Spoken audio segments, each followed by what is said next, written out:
आज यांनी आता नमूद केल्याप्रमाणे आपण संघर्षाच्या वाटेवर आहोत. दोन स्तरावरचे दोन संघर्ष आपण करत आहोत. पण बँक ऑफ महाराष्ट्रापुरतं जर बोलायचं असेल तर 2.5 वर्षापूर्वी आपण बँक ऑफ महाराष्ट्रामध्ये कॉमन डिमांड घेऊन एक फोरम स्थापन केला, United forum of Mahabank unions. त्याचं एक मॅनिफेस्टेशन तुम्ही आत्ता पाहिलं. ऑल इंडिया फेडरेशननी हा कॉल दिलेला आहे. त्याला दोन्ही संघटनांनी, ऑफिसर संघटनांनी पाठिंबा दिला, त्याचप्रमाणे NOVW देखील पाठिंबा दिलेला आहे. त्यांचा जरा उशिरा आला त्यामुळे त्याचा उल्लेख झाला नाही, पण तिन्ही प्रमुख संघटनांनी आपल्याला पाठिंबा दिलेला आहे. आंदोलनाचा मुख्य गाभा काय आहे? आपण आता मागण्यांचा उल्लेख केला, पण कोर ऑफ कोर डिमांड त्यातली अशी आहे की AS राजीव गेल्यानंतर या बँकेचे नवीन चेअरमन आलेले आहेत. ते चेअरमन या बँकेमध्ये राजाप्रमाणे काम करतायत. King can do never go in a wrong way. या पद्धतीने राजा कधीही चुकत नाही.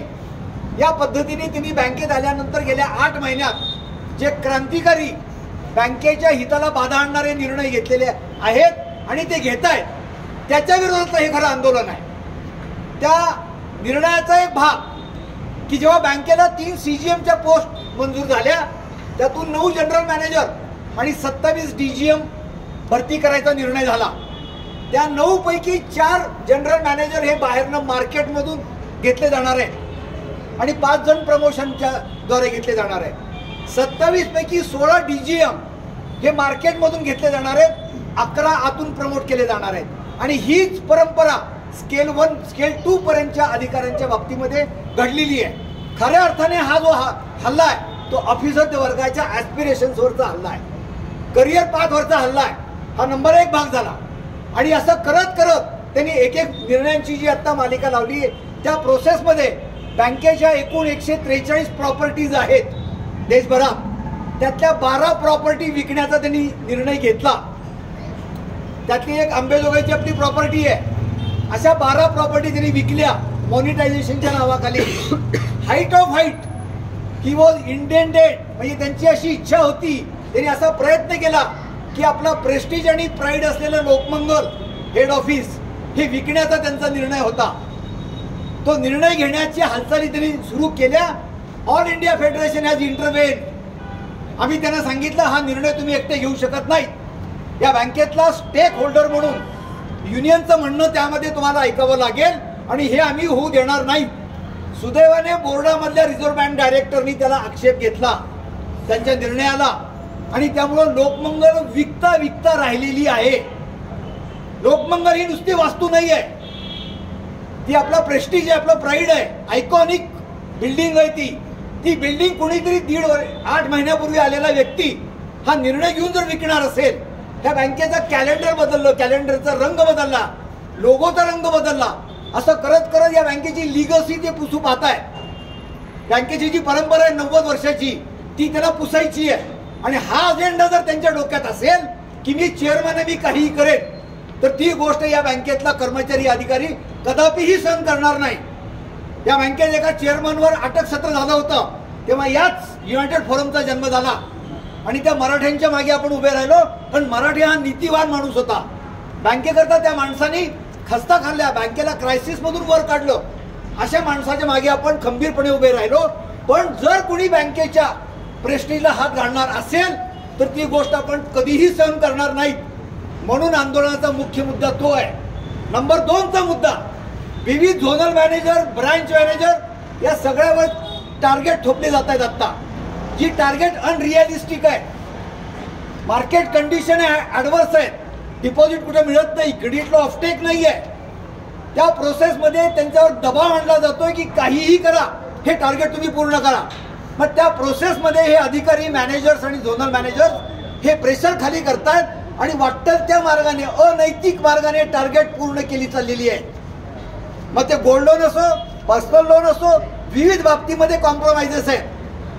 प्रोसिजरचं सरळ सरळ उल्लंघन आहे. आणि ज्या क्षणी एखादी गोष्ट वर येते त्या क्षणी तो ऑफिसर, तो मॅनेजर, तो क्लार्क, ज्याचा ID त्यामध्ये गुंतलेला आहे, त्या सगळ्यावर डिसिप्लिन ॲक्शन घेतल्या जात आहेत. म्हणजे तुम्ही अनैतिक पद्धतीने दबाव आणणार, टार्गेट पूर्ण करण्याच्या मागे लागणार. 31 डिसेंबरचा जो फिगर होता 5,14,000 कोटी, त्यात 28,000 रुपयाचं विंडो ड्रेसिंग त्यांनी केलेलं आहे. That is not a organic growth. ह्या बँकेची ती ग्रोथ असू शकत नाही. आणि अशा पद्धतीनं बँकेचं बिझनेस मॉडेल जर ते राबवणार असतील ते आपल्याला कदापि मंजूर नाही. या बँकेमध्ये आपलं भागदेय घडलेलं आहे एका पिढीचं, आतापर्यंतच्या पिढ्याचं. तुमचं घडायचं आहे. बँक राहिली तर आपण राहणार आहोत. त्यामुळं हा एक व्यक्ती जर हा निर्णय घेणार असेल आणि बाकीचे खाली हायरार्कीमध्ये असलेले लोक शांतपणे मूग गिळून गप्प बसणार असतील तर आपण गप्प बसू शकत नाही. 14,005 लोक आहोत आपण. एक्झिक्युटिव्ह मधले 2 आउटसाइडर 3 लोक आहेत, 2 ईडी आणि 1 चेअरमन, जे खऱ्या अर्थाने आउटसोर्स आहे, टेम्पररी आहे. त्या लोकांनी जर ह्या बँकेशी खिलवाड करण्याचा प्रयत्न केला तर ती गोष्ट सहन होण्याच्या पलीकडची आहे. आम्ही 21 मार्च 2023ला युनायटेड फोरमच्या वतीने आपण आंदोलन थांबवलं. 3 दिवसाचा संप केला. आंदोलनाची अखेर झाली. त्या दिवशी जे मिनिट झाले त्या मिनिटमध्ये काही गोष्टी आम्ही लिहून काढल्या होत्या. या बँकेमध्ये त्यानंतर अधिकारी कर्मचाऱ्यांच्या बाबतीत जे काही निर्णय घेतले जातील, सेवा शर्ती, पगारमान, वेलफेअर ऍक्टिव्हिटीज, प्रमोशन, ह्या सगळ्या बाबतीत अगोदर युनियनशी बोलणं केले जाईल हे त्यांनी आम्हाला लिहून दिलंय. लिहून दिल्यानंतरही ती गोष्ट ते पाळायला तयार नाहीत. हाईट ऑफ हाईट IR फोरमवर कोण रिप्रेझेंटेशन करायचं हे डिक्टेशन राजीवच्या काळामध्ये 19 साली ग्रीव्हन्स प्रोसिजरमध्ये एक मॉडिफिकेशन केलं. त्यांनी सांगितलं जे एम्प्लॉईज, जे पुढारी बँकेमध्ये सेवेत नाहीत त्यांना IR मध्ये रिप्रेझेंट करण्याचा अधिकार नाही असा त्यांनी एक कायदा काढला. जो कायदा इंडियन ट्रेड युनियन ऍक्टच्या विरोधात होता, जो कायदा इंडस्ट्रियल डिस्प्यूट ऍक्टच्या विरोधामध्ये आहे. म्हणजे भारतातल्या स्पेशल ऍक्टच्या वर या बँकेचं बोर्ड जर स्वतःला समजत असेल तर आपण त्याला चॅलेंज दिलं. कोविडचा काळ होता म्हणून आपण त्या रस्त्यामध्ये तो मुद्दा घेतला नाही. आपण कोर्टाला अप्रोच झालो आणि हायकोर्ट मुंबईने 2 ऑगस्ट 2024ला एक ऐतिहासिक निर्णय दिला आणि आपलं म्हणणं त्यांनी अपहेल्ड केलं. त्यांनी सांगितलं management has no local standing to dictate who should represent. प्रतिनिधित्व कोण करावं हे सांगायचा बँकेला अधिकार नाही. That is the domain of union. Union ठरवेल कोण त्याचा प्रतिनिधी असेल. हा एवढा खणखणीत ऐतिहासिक निर्णय आल्यानंतर त्या गोष्टीला बरोबर 7 महिने झालेले आहेत. अजूनही बँकेने प्रोसिजरमध्ये बदल केलेला नाही. ग्रीव्हन्स प्रोसिजरमध्ये हा जो बँकेचा उद्दामपणा आहे की मी कायद्याच्या वर आहे, म्हणजे मिनिट केलेली मिनिट पाळणार नाही, कायद्याने दिलेला तो निवाडा ते मानणार नाही. मग who is he to decide. ही बँक आपण वाढवली, आपण जगवली, आपण मोठी केलेली आहे. त्यामुळे या बँकेशी खिलवाड करायचं असेल, या बँकेतल्या कर्मचारी अधिकाऱ्याला जर प्रेशर तुम्ही टॉर्चर करणार असाल तर ते आम्ही सहन करून घेणार नाहीत. दोन्ही ऑफिसर संघटनांनी आम्हाला सांगितलं आम्ही या आंदोलनामध्ये आत्ताच सहभागी व्हायला तयार आहे. आम्हीच त्यांना सांगितलं थांबा, पहिल्या फेजमध्ये मला उतरू द्या. ऑल इंडिया फेडरेशन पहिला फेजचं एक आंदोलन करेल आणि सेकंड फेजमध्ये आपण सगळे येऊ. दरम्यानच्या काळामध्ये काल परवाचं एक पत्र तुम्ही पाहिलं असेल कालचं. वुमन्स डेच्या निमित्ताने बँकेने एक सर्क्युलर काढलं आणि इन्व्हाइट देण्याच्या ऐवजी, इन्व्हिटेशन म्हणजे निमंत्रण म्हणतात त्याला मराठीत, ते देण्याच्या ऐवजी नाव they are trying to pressurise our lady comrades की तुम्ही या कार्यक्रमाला या, हे ते प्रेशराइज करताय. आम्ही असे मुद्दे उपस्थित केले. या महिला कर्मचाऱ्यांचे जे वास्तविक प्रश्न आहेत, रजेचे प्रश्न आहेत, लेट सिटिंगचे प्रश्न आहेत, दैनंदिन जे टॉर्चर आहे, ज्या पद्धतीने बदल्यांचे प्रश्न तुम्ही हाताळताय, विशेषतः अधिकारी महिलांचे, ते प्रश्न ते अत्यंत चीड आणणारे आहेत. आणि जर तुम्ही त्यात बदल न करता केवळ सेलिब्रेशन म्हणून, रिच्युअल म्हणून हे दिवस पाळणार असाल तर आम्ही त्याचा निषेध करतो. आम्ही त्यात सहभागी होणार नाही. आम्ही हा निर्णय घेतला. 5ही संघटनांनी एकत्र एक परिपत्रक काल काढलं आणि बँकेला सांगितलं आम्ही येणार नाही. कालपासून जनरल मॅनेजर, एक्झिक्युटिव्ह डायरेक्टर काय जे आहेत ते आम्हाला फोन करतायत की तुम्ही हे का करताय, हे कशासाठी करताय. आम्ही म्हणतो तुम्हाला लाज वाटली पाहिजे. अशी असंख्य उदाहरणं आहेत या बँकेमध्ये की महिलांच्या बाबतीत तुम्ही जो छेडछाड केलेली आहे ती सहन करण्याच्या पलीकडची आहे. आणि महिला कर्मचारी जरी 35-38% असतील तर उर्वरित male employees also are with them. त्यांच्या बाबतीत जर ही अॅट्रॉसिटी करण्याचा प्रयत्न केला तर आम्ही गप्प बसणार नाहीत. हाही इशारा या निमित्ताने आम्ही दिलेला आहे. त्यामुळे सगळे प्रश्न कॉमन प्रश्न आहेत. Guidance banking, old pension scheme हे नॅशनल लेवलचे प्रश्न आहेत. ते आपण लढतोच आहोत, ते लढणारच आहोत. पण बँक स्पेसिफिक आपली खासियत आपण 2023 मध्ये एक निर्माण केली. रिक्रुटमेंटचा प्रश्न बँक ऑफ महाराष्ट्रामध्ये पहिल्यांदा उपस्थित केला सर्वांनी मिळून, आणि बँकेला 300 क्लार्क आणि 1200 ऑफिसर ॲडिशनली भरायला भाग पाडलं. ही आपली ताकद होती. हाच तो राजीव रंगाबिलांच्या जवळ असलेला माणूस आहे, कारण तो चीफ व्हिजिलन्स कमिशनर म्हणून त्या ठिकाणी जाऊन बसला. एवढ्या ताकदवान माणसाशी आपण पंगा घेतलेला होता आणि आपली ताकद दाखवून दिली. निधू सक्सेना की झाड की मुली आहे. त्यामुळे त्यांना जर वाटत असेल की माझ्याकडे ताकद आहे, कोणाचा तरी हात आहे, निर्मला सीतारामनचा असो किंवा अजून कोणाचा असो, जर त्या कैफात ते वावरत असतील तर त्यांना जमीन दाखवल्याशिवाय आपण राहणार नाही. त्याची ही सुरुवात आहे. त्यामुळे कोणत्याही तात्कालिक प्रलोभनाला बळी पडू नका. प्रेशरला बळी पडायचं कारणच नाही. बँक ऑफ महाराष्ट्रामधले ऑफिसर आणि कर्मचारी एकत्र आहेत. त्यामुळे कुणीही तुम्हाला गोडी गुलाबीने सांगायचा, धाकदपटशा करायचा प्रयत्न केला, उद्याच्या कार्यक्रमाला या किंवा अन्यथा काही करा, तर ती गोष्ट ॲक्सेप्ट करायची नाही. हा सार्वत्रिक निर्णय आमचा झालेला आहे. अपेक्स बॉडी म्हणून एप्रिलमध्ये आम्ही सगळे मिळून परत एकदा बाहेर पडू. पण आता हे आंदोलन आम्ही सुरू केलेलं आहे. उद्या त्याच्या बोलणी आहे. कन्सिलेशन ऑफिस समोर उद्या आम्ही जाणार आहोत. वाटाघाटी होतील. आम्हाला 99% खात्री आहे. त्यांना अजून आपला अंदाज आलेला नाही. त्यामुळे उद्याच्या उद्या ते कन्सिलेशन कन्क्लूड होईल आणि मागण्या मान्य होतील याची सुतराम शक्यता नाही. त्यामुळे 12 तारखेचे धरणे, 17 तारखेला अटॅक ऑन लोकमंगल आणि 20 तारखेचा संप हे अटळपणे होणार आहे. All India bank employees association जी 4.5 लाख कर्मचाऱ्यांचं नेतृत्व करते, त्यांनी पाठिंबा जाहीर केलेला आहे. त्यांनी बँकेच्या चेअरमनला पत्र दिलंय आणि काल DFSला दिल्ली धरण्याच्या वेळेस ते जेव्हा भेटले वेंकटाचलमला, तेव्हा ते त्यांच्या मागं पुढे फिरत होते की आप आइए कुछ तो बात कीजिए. की जेव्हा आम्ही त्यांना विनंती करत होतो की आपण या विषयावर बोलणी करू, तेव्हा ते बोलण्याला तयार नव्हते. ते बँकेच्या जनरल मॅनेजरला भेटत नाही 1.5-2 तास.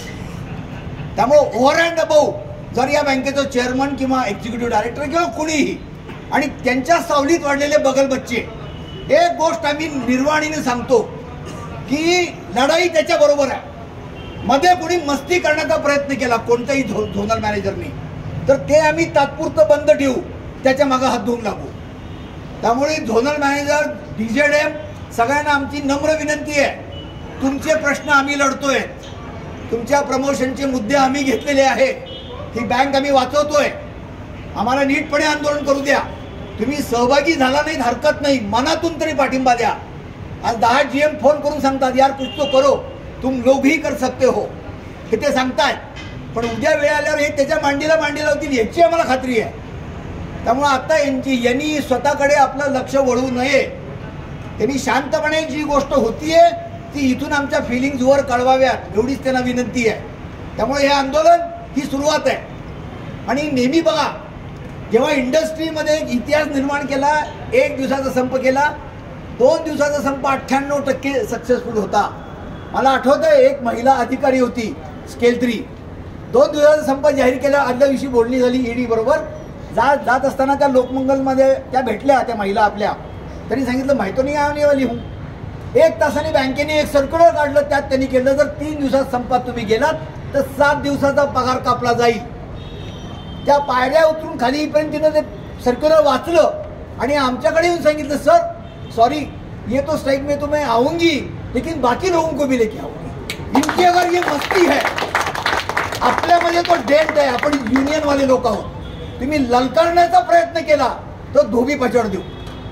तुम्ही नीट बोलानी चर्चेला आलात, निगोसिएशन टेबलवर आलात तर ठीक, अन्यथा तुम्हाला माती दाखवायला आम्ही मागे पुढे करणार नाही. हा निर्धार या निमित्ताने आपल्याला करायचा आहे. ज्या ज्या ठिकाणी आहात अधिकारी बंधूंना विशेषतः माझी विनंती आहे, प्रोसिजर डायल्यूट करू नका. ते अनेक ठिकाणी प्रोसिजर डायल्यूट करतायत. आउटसोर्स माणसाला EVBS करायला सांगतायत. गोल्ड लोनचे अनेक फ्रॉड वर आलेले आहेत. शेकडो ठिकाणी लोकेट झालेले आहेत. त्यात तुम्हाला कुणीही वाचवणार नाही. सायबर क्राईममध्ये ज्यांनी ID CIF क्रिएट केला, ज्यांनी अमेंड केला, ज्यांनी ऑथोराइज केला, he is to be treated as the first victim. ED आणि CBIच्या दृष्टीने पहिला विक्टीम CIF अमेंड करणारा माणूस आहे, CIF क्रिएट करणारा माणूस आहे.